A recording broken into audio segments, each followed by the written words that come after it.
Vamos abrir a nossa Bíblia no Evangelho escrito por Lucas. Lucas, capítulo 16, a partir do versículo 19. Ora, havia certo homem rico que se vestia de púrpura e de linho finíssimo, e que todos os dias se regalava esplendidamente. Havia também certo mendigo chamado Lázaro, coberto de chagas, que jazia à porta daquele, e desejava alimentar-se das migalhas que caíam da mesa do rico. E até os cães vinham lamber-lhe as úlceras.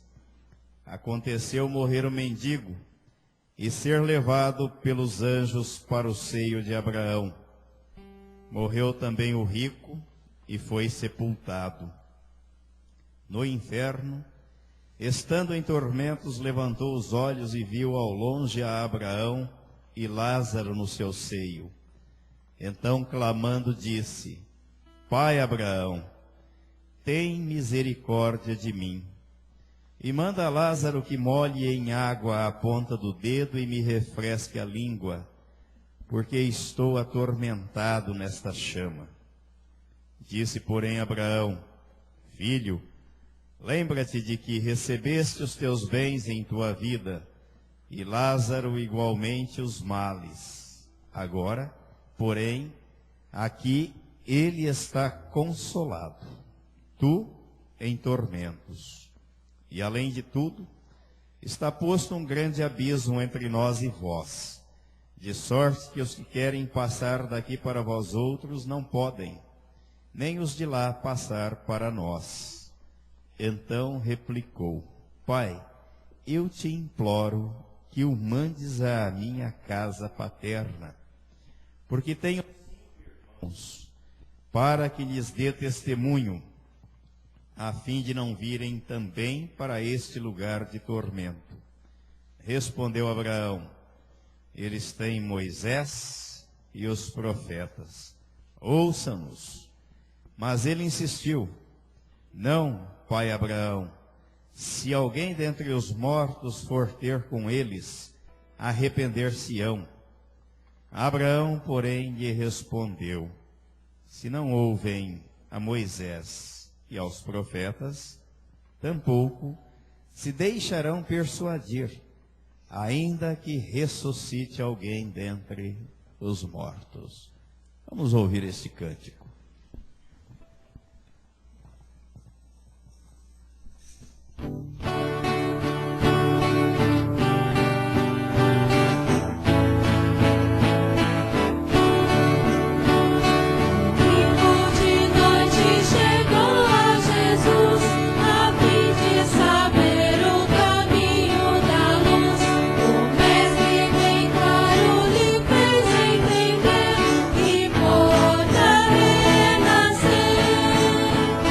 Importa renascer.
Vamos orar. Pai Santo, nós te agradecemos pela tua palavra que acabamos de ler. E pedimos que o teu Espírito Santo, ele mesmo ministre a tua palavra aos nossos corações e continue a nos revelar sempre da pessoa do Senhor Jesus Cristo e da obra que ele consumou na cruz do Calvário, fazendo-nos participantes da sua crucificação, da sua morte, do seu sepultamento e da sua ressurreição. E muito obrigado pela vida de Cristo que o Senhor nos deu, quando o Senhor nos ressuscitou juntamente com ele. E a tua palavra diz que o Senhor nos fez assentar nos lugares celestiais em Cristo Jesus. Diz também a tua palavra que o Senhor nos colocou na tua família, na família da fé. E por isso somos cidadãos dos céus, membros do corpo de Cristo, e temos o Senhor como nosso Pai. Muito obrigado por tudo isso que o Senhor fez por nós em Cristo Jesus. E é no nome dele que nós oramos e te agradecemos. Amém. Jesus contou esta parábola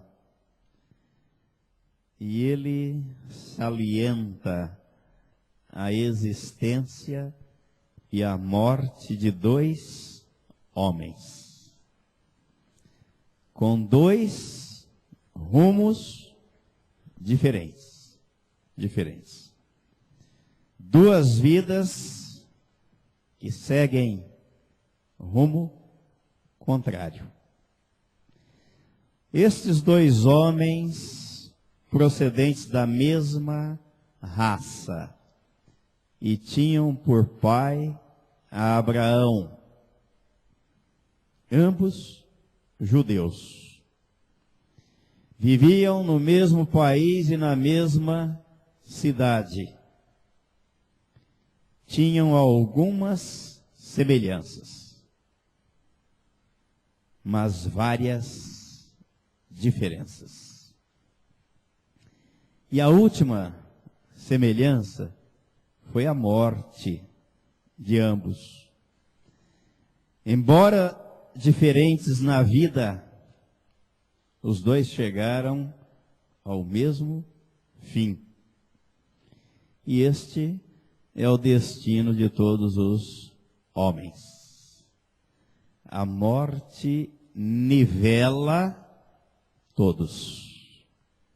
É igual para todos. E todos têm que passar por ela. Eles eram diferentes. Aí nós vamos analisar as diferenças. E vocês me ajudem. Um era rico e o outro pobre, mendigo.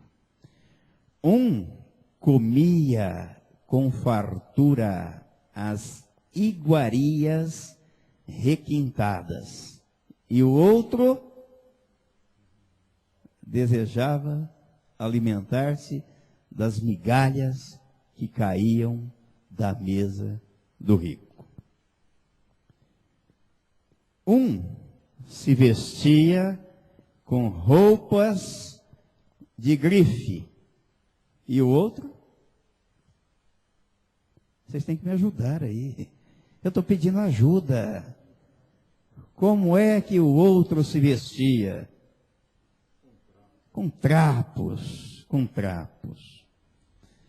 A pele do homem rico era lustrosa e sadia, e a de Lázaro coberta de chagas. Por certo, as mãos daquele homem rico eram massageadas com cremes que eram e são produzidos até hoje com sais vindos do mar Morto, corpo esguio. E do pobre? Como é que era feita a massagem no corpo dele? Os cães lambiam as feridas. Nas diferenças, até aqui, na terra, só no nome, Lázaro levou vantagem. No nome, ele levou vantagem. Jesus chama o rico de rico. Qual é o nome dele? Mas o pobre, Jesus chama pelo nome, Lázaro. Aí ele levou vantagem. O rico parece que tinha tudo, mas não tinha nome. Não tinha nome. O pobre era destituído de quase tudo, mas era conhecido pelo seu nome. E Lázaro era a forma grega de Eleazar, no hebraico. Significa, Deus nos auxilia. Era o significado do nome do pobre, do mendigo. Lázaro era pobre, mas ele tinha nome e tinha Deus. E tinha Deus. Olhem as diferenças. O rico se bastava, mas ficou incógnito no anonimato. Qual era o nome dele? Ninguém sabe. Ele era apenas um rótulo. Valia pelo que tinha. Pelo que tinha. Ninguém estava nem interessado no nome dele. E não era um substantivo próprio, mas apenas um adjetivo empregado por Jesus. E ambos morreram. A morte não poupa ninguém. Leva do mais rude peão ao mais nobre dos reis. Na dança da morte, reis e vassalos vão, todos. Morreu primeiro o mendigo, pela ordem natural, mais fraco, desnutrido, doente. Morreu primeiro. Não tinha plano de saúde, não tinha dinheiro para comprar remédios, tampouco para pagar médicos ou clínicas. Por isso ele morreu primeiro. Estava debilitado pela vida, mas foi carregado pelos anjos para o paraíso. Para o paraíso. O texto bíblico diz isto. No versículo 22, que aconteceu morrer o mendigo e ser levado pelos anjos para o seio de Abraão. Para o seio de Abraão. A Bíblia não fala do sepultamento de Lázaro, mas fala que ele foi transportado pelos anjos para o paraíso. Ele não tinha dinheiro sequer para comprar caixão. Não tinha, era mendigo. E nem terreno no cemitério. Que dirá construir aquelas tumbas suntuosas, mais belas e ornamentadas do que muitas casas.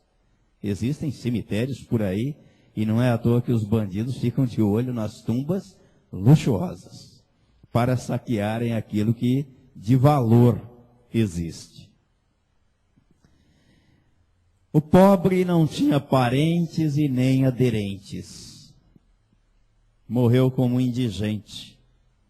Contudo, teve um séquito de anjos. O céu estava presente no seu transporte. E morreu também o rico. Mas aí, ao contrário de Lázaro, Jesus disse que o rico foi sepultado. Um subiu e outro desceu. O que nos faz pensar naquilo que vimos a semana passada, que o interior da terra é cheio de fogo e enxofre, que os vulcões expelem quando entram em erupção. Aí para baixo. E o outro foi para cima. Para cima. Certamente, o enterro do rico teve pompas, teve pompas. Teve gente importante carregando o seu esquife. Velório de gente importante é assim. É concorrido. Muitos gostam de aparecer na fita, nos holofotes e na mídia. Ainda que seja para dizer, eu estava lá. Tem até livro de presença para assinar. O enterro do rico teve pompas, mas não teve a carruagem de Deus fazendo transporte para o céu. Porque Jesus disse que ele foi direto para o inferno. Que contradição, que paradoxo entre aqui e lá. Lázaro foi para o paraíso e o rico para o inferno. Os destinos são diferentes. Um foi salvo e o outro estava perdido. Será que a pobreza salva e a riqueza condena ao inferno? Esta é uma questão apreciada e discutida por alguns. Existe um grupo religioso que pensa que pobreza e sofrimento servem para a purificação dos pecados. Que ser pobre é virtude e que ser rico é defeito. Alguns pensam assim. Existem pregações que sustentam a pobreza como um meio de salvação. E alguns defendem que é impossível um rico entrar no céu, baseado no que Jesus falou aí em Marcos capítulo 10, versículo 25.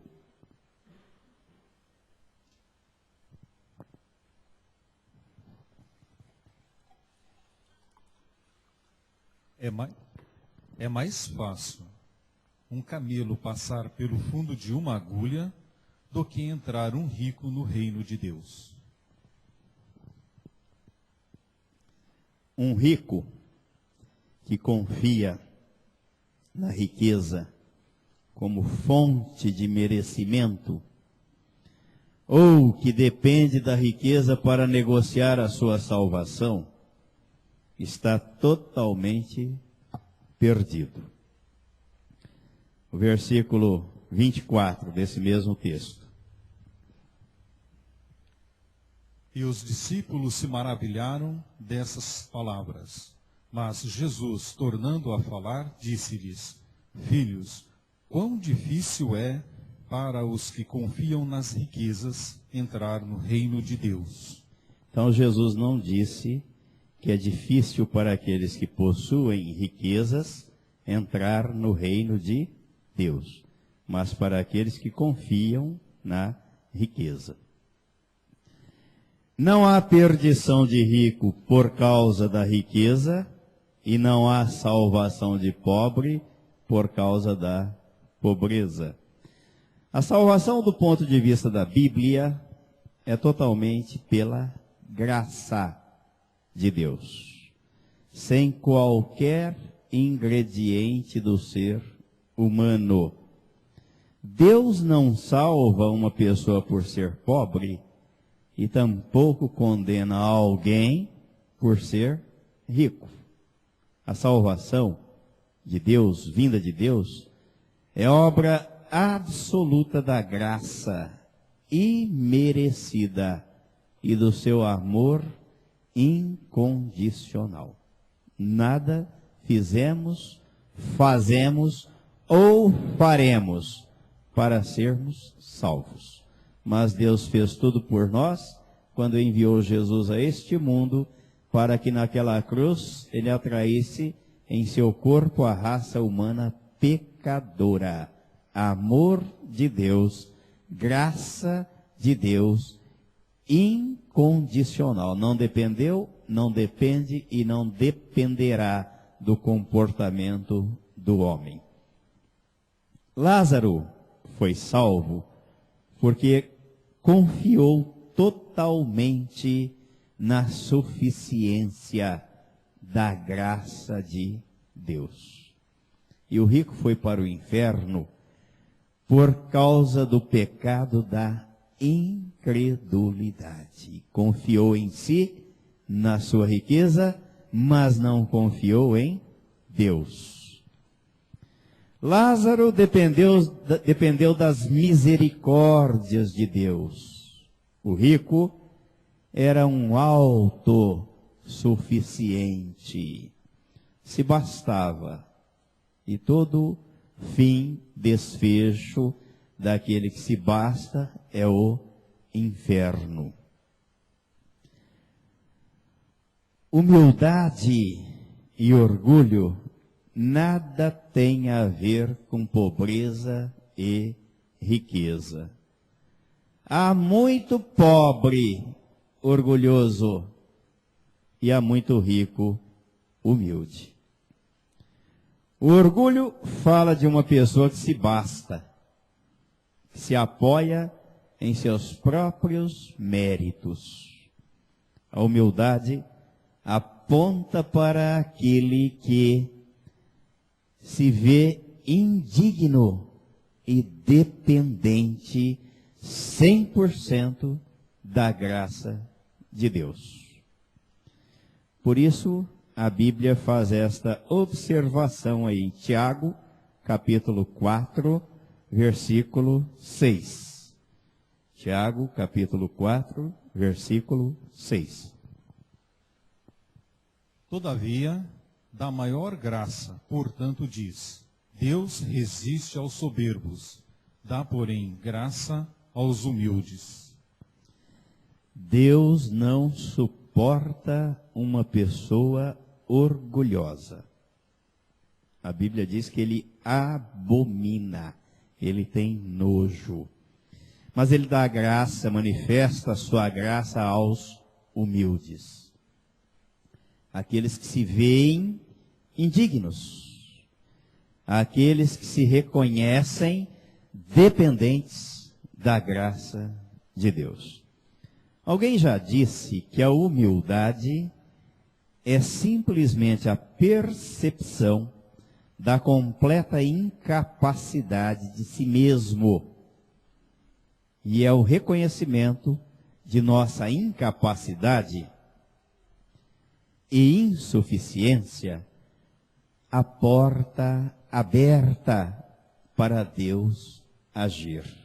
Enquanto não chegarmos a este ponto, Deus não vai agir. Mas a hora que a pessoa se reconhece incapaz, insuficiente, indigno e dependente de Deus, aí Deus opera na vida desta pessoa. O grande contraste existente entre os dois homens não é a riqueza ou a pobreza, mas é o orgulho e a humildade. Um era incrédulo e confiava em si. Não confiava na graça de Deus. O outro dependia da suficiência da graça de Deus. Olha como a Bíblia inverte as coisas e aponta para aquilo que nem sempre o olho humano consegue enxergar. Do ponto de vista de Deus, o rico era pobre e o pobre era rico. Há valores que enriquecem os pobres e outros que empobrecem os ricos. Não basta ter uma grande fortuna, é preciso ser afortunado com as riquezas soberanas de Deus. Aquele cântico que nós temos, quem tem Jesus tem tudo. Quem não tem, não tem nada. Quem tem Jesus tem tudo, quem não tem, tem o resto. O dinheiro compra o resto. O dinheiro compra o resto.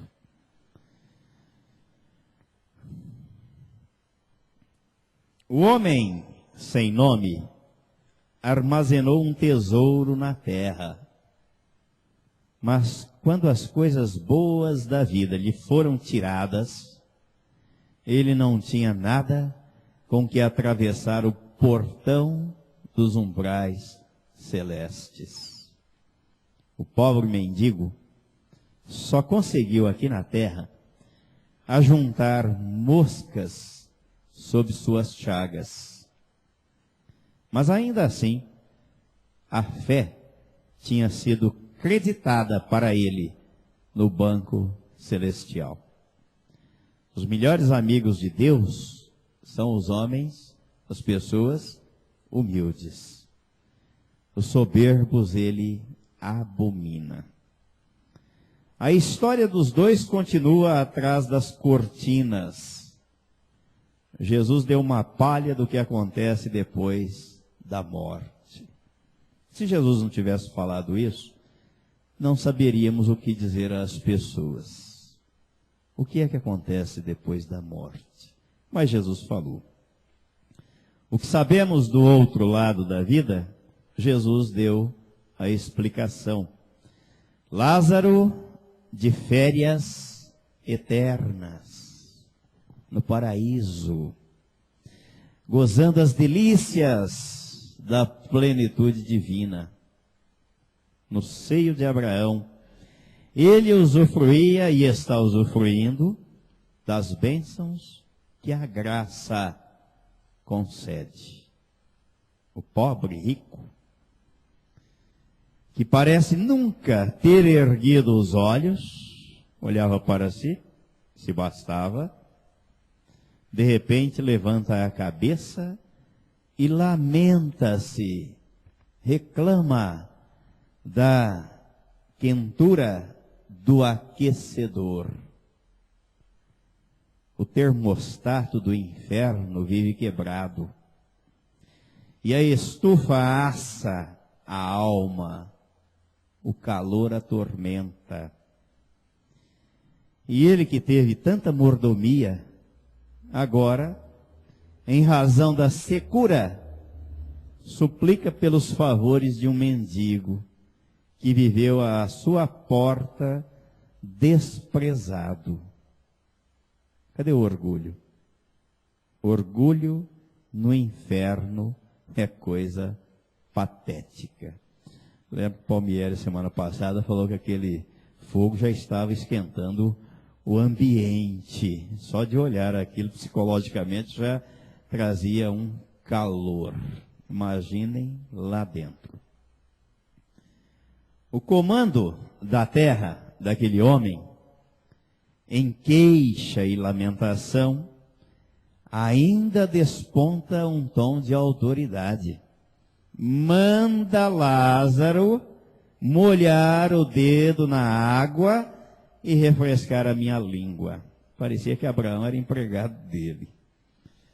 Apreciador de boa bebida na terra, tenta refrescar a garganta com uma lambida na ponta do dedo do pobre pedinte, umedecido com gotas de água.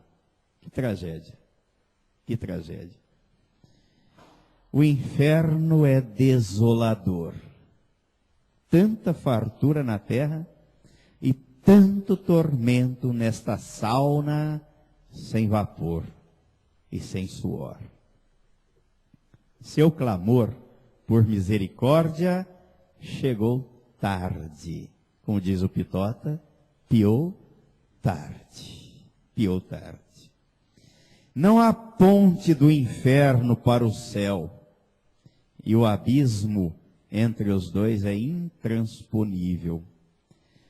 Por outro lado, a misericórdia só liga o céu à terra, ao inferno não.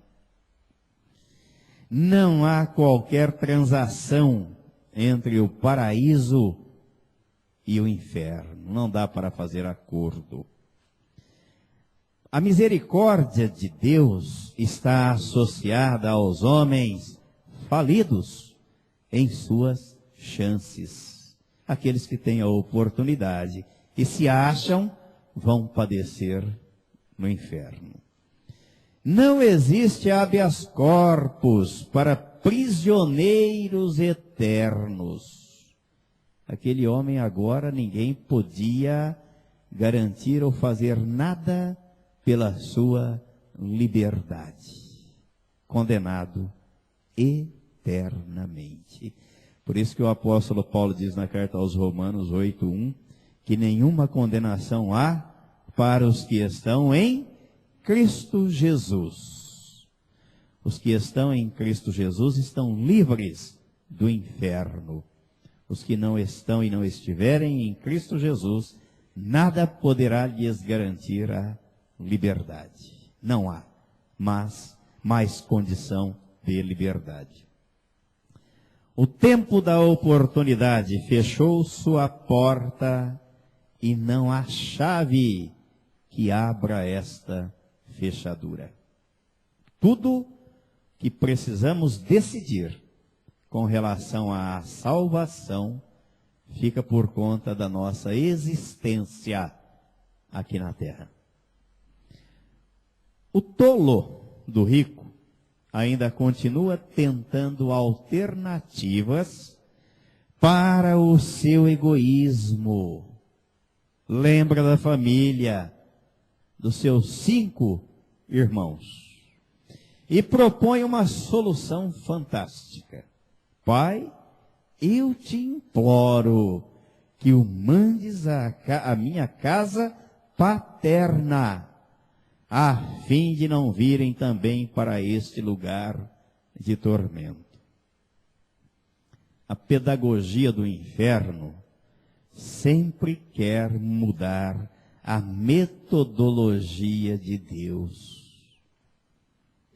A reivindicação dele advogava a transigência dos propósitos divinos. Mas a resposta do céu é categórica.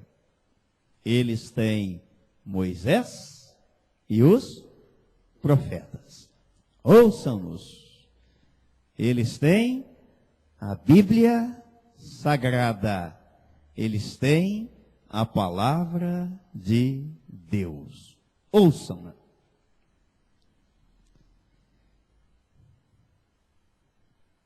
Não há trambiques, não há conchavos, não dá para fazer acordo nesta matéria.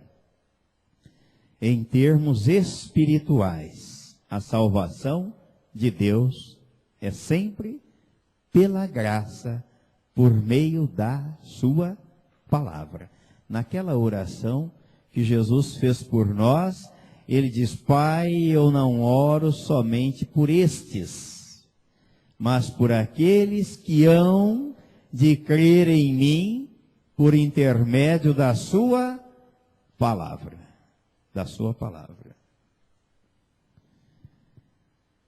Se não ouvem a palavra, parodiando o que Abraão respondeu, tampouco se deixarão persuadir, ainda que ressuscite alguém dentre os mortos. De acordo com o que Jesus propôs nesta parábola, não há purgatório e não há reencarnação. Morreu, a alma tem destino certo: céu ou inferno. Não há meio termo, uma outra opção ou alternativa para se escolher. A escolha é feita em vida. Por isso que Deus fez a proposta. Os céus e a terra tomo hoje por testemunha contra vós. Te propus a vida e a morte, a bênção e a maldição. Escolhe, pois, a vida para que vivas tu e a tua descendência. E a vida é Cristo, porque ele diz: eu sou o caminho, a verdade e a vida, e ninguém vem ao Pai senão por mim. Concluindo, Da mesma forma que Jesus é a única pessoa que pode salvar os homens, a Bíblia é o único livro que revela Jesus como Senhor e Salvador. Ignorar as Escrituras é ignorar Cristo e a salvação. A pessoa que ignora a Bíblia, ignora a palavra de Deus, ela está ignorando Cristo e a salvação. E aí não há alternativa. O caminho mais curto para atender e aceitar o convite da Bíblia é aceitar o fato de que Deus está falando em cada linha e em cada palavra dela.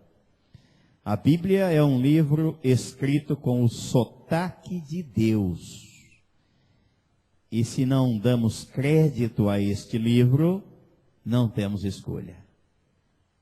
O destino dos dois homens foi traçado pela acústica. Um ouviu a palavra de Deus, o outro nada ouviu. E a Bíblia diz que a fé vem pelo ouvir, e ouvir a palavra de Deus. As Escrituras Sagradas revelam que Cristo foi à cruz para atrair a mim e a você no corpo dele e para fazer morrer com ele o nosso velho homem, a velha criatura, baixar à sepultura com ele a nossa natureza adâmica, perversa, maligna. E na ressurreição dele, Deus nos ressuscitou juntamente com ele. Foi Jesus quem fez esta afirmação: se creres, vereis a glória de Deus. Por isso, quem crê no Filho tem a vida eterna. O que todavia se mantém rebelde contra o Filho, não verá a vida, mas sobre ele permanece a ira de Deus. João, capítulo 3, versículo 36. Aquele que se mantém rebelde contra o Filho, não verá a vida, mas sobre ele permanece a ira de Deus. Que o Senhor continue a nos abençoar com a revelação da palavra dele, em nome de Jesus. Amém.